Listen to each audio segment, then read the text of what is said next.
Okay, everyone, thank you so very much for joining us here today at Nurturing Success Inc. It's always a pleasure to have you guys here to speak with, and today I feel very excited because I will feature my first episode on the program Spiritual Intellect.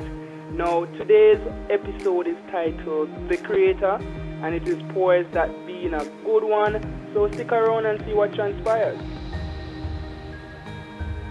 Before I get into today's topic and today's episode, I'd like to share my own personal spiritual progress with you guys as well, seeing that we're going to speak about spirituality.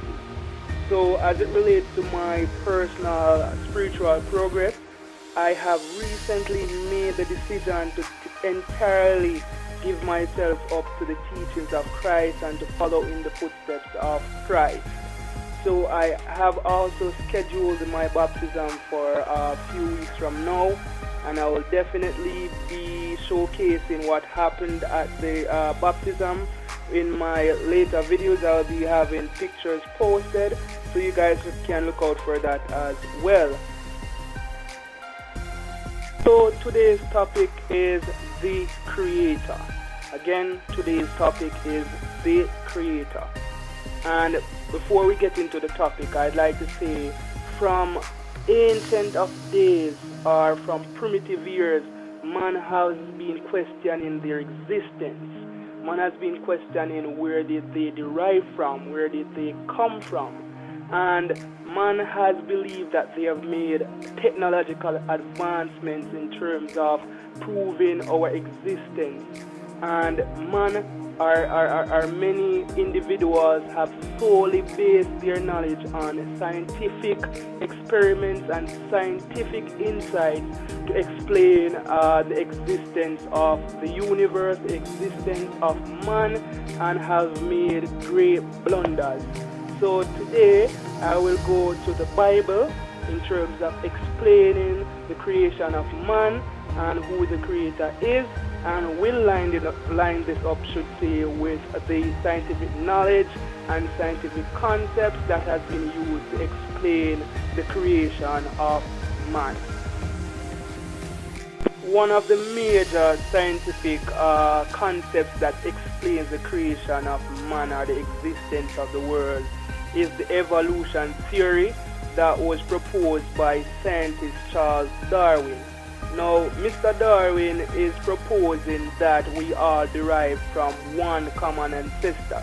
So Mr. Darwin is actually proposing that the oranges, the bananas, the apples, the humans, pigs, horses, you name it, all came from one ancestor.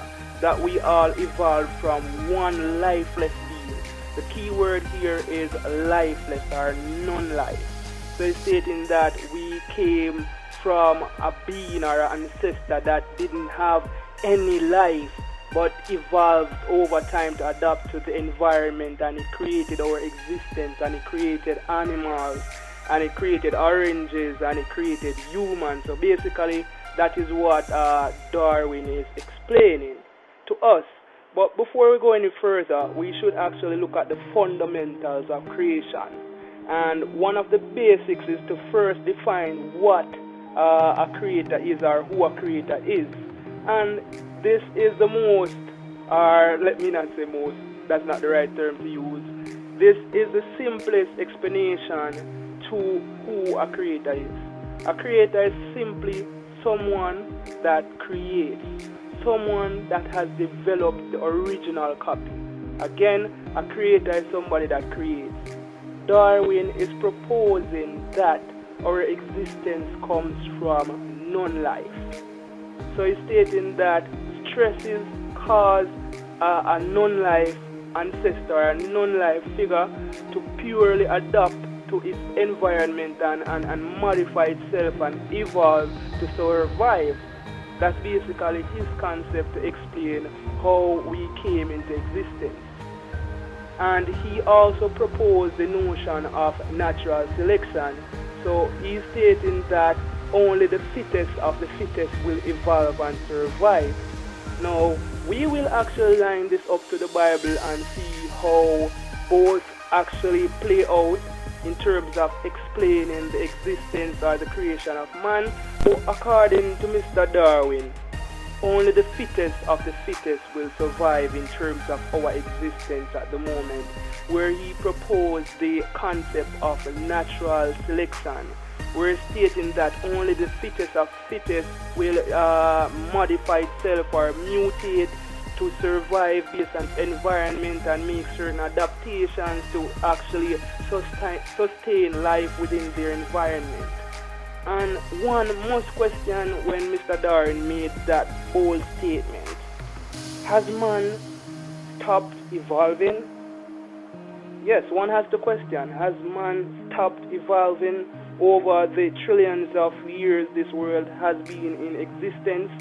Because if one should peruse the continent of Africa at the moment, there is a lot of pestilence that has taken over the continent in terms of diseases, in terms of famine, in terms of flood. Now, I would believe that this is now a time for man to evolve, because man is not actually adapting to their environment anymore if you think about Mr. Darwin's concept. And he's stating that only the fittest of the fittest will survive by natural selection.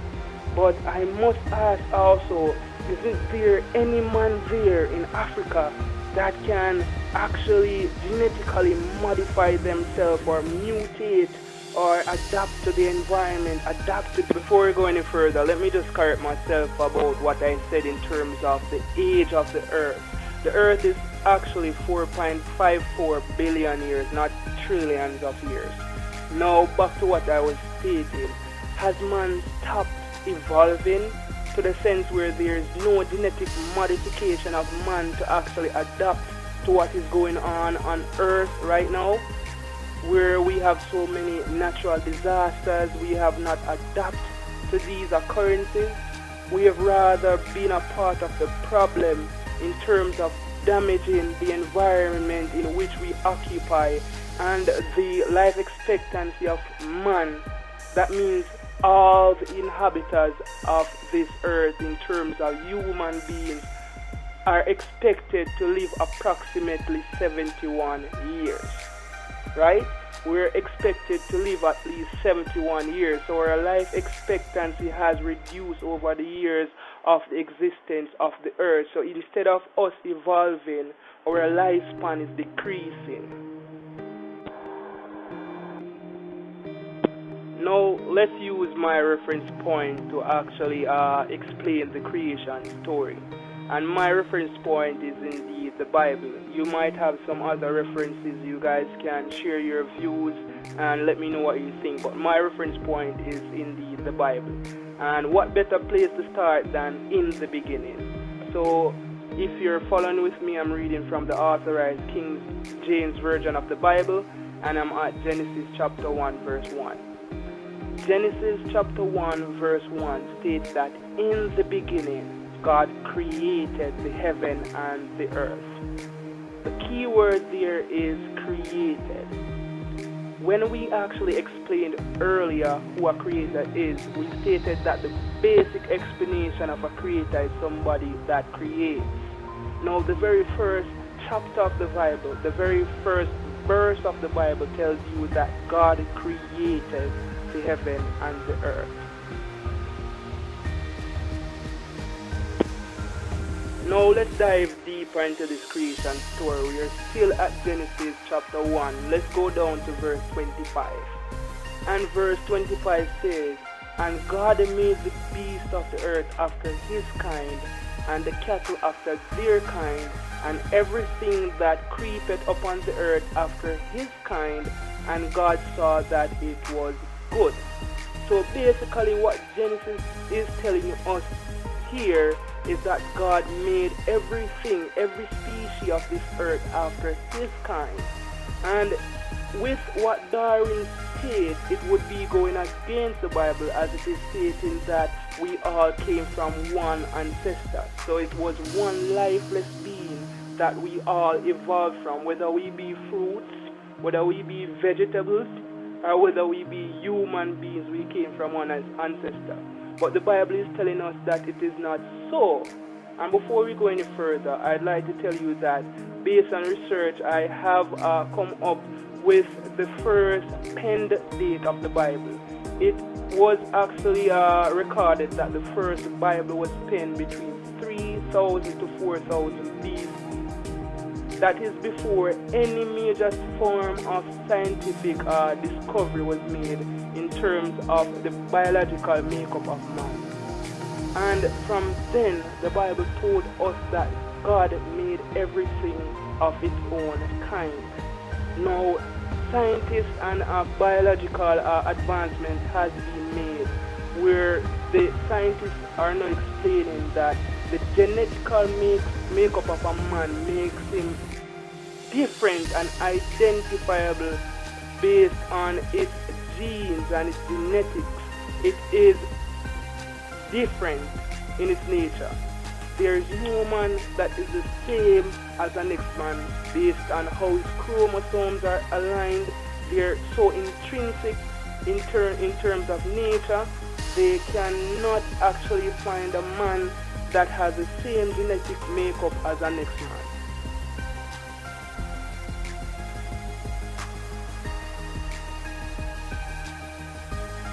So here we go. So let's proceed. We're still at Genesis chapter 1.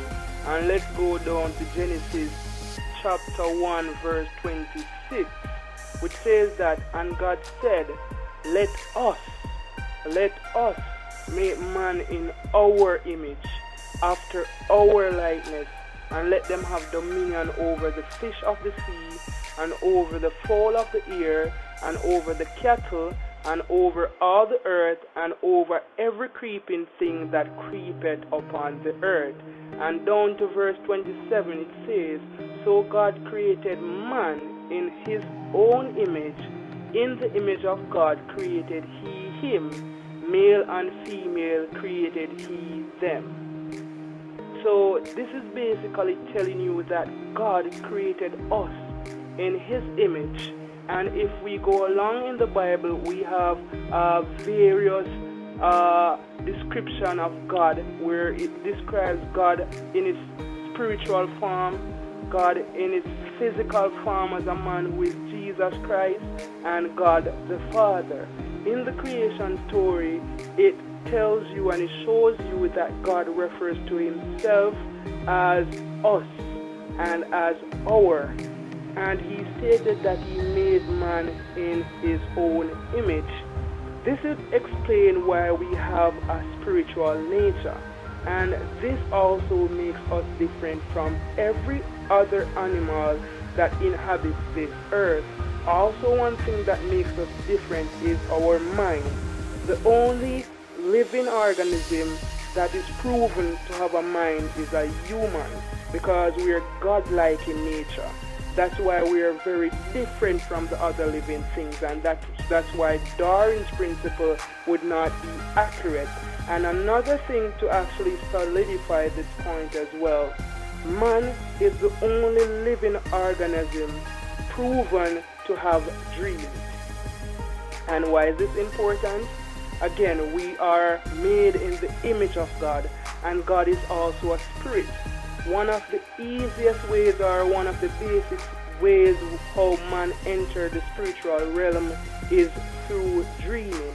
And if man is the only living organism proven to have dreams, then that makes us different from all other living beings. And the next thing in Genesis verse 26 that proves our existence comes from the Creator is that God said, and let them have dominion over the fish of the sea, and over the fowl of the air, and over the cattle, and over all the earth. So God gave us power to rule this earth. And if we look around us right now, we see that this is true. And if Darwin would go to say that animals will evolve, why hasn't there been, since the billions of years of the world's existence, why hasn't there been an animal who has evolved in its mental nature to take over the ruling of this earth? why is it that man is still the dominant force of this world? Why is it that in the beginning it was stated that man would have all power and dominion over all the inhabitants of this earth? Now, in closing, I'll make brief reference to the Big Bang theory, which explains the creation of the world to be from a massive explosion that caused the cosmos to actually move in terms of the form of energy, and that is how our existence came into being. Now, scientists has made massive biological advancements to actually prove this theory wrong, and is now moving away from that thinking, because they have identified that how our atmosphere is concentrated in terms of the gaseous makeup of it. It is very unique in nature, and a superior intellect had to have some influence in terms of creating the world like this. For instance, the oxygen makeup of the world is 21%. Argon is 0.9%. Nitrogen is 78%, and you can check out the concentration level of the other gases. What I'm saying here is that scientists have identified that if there was even 1% less of any of these gases, the world couldn't sustain life, or the earth itself couldn't be inhabitable.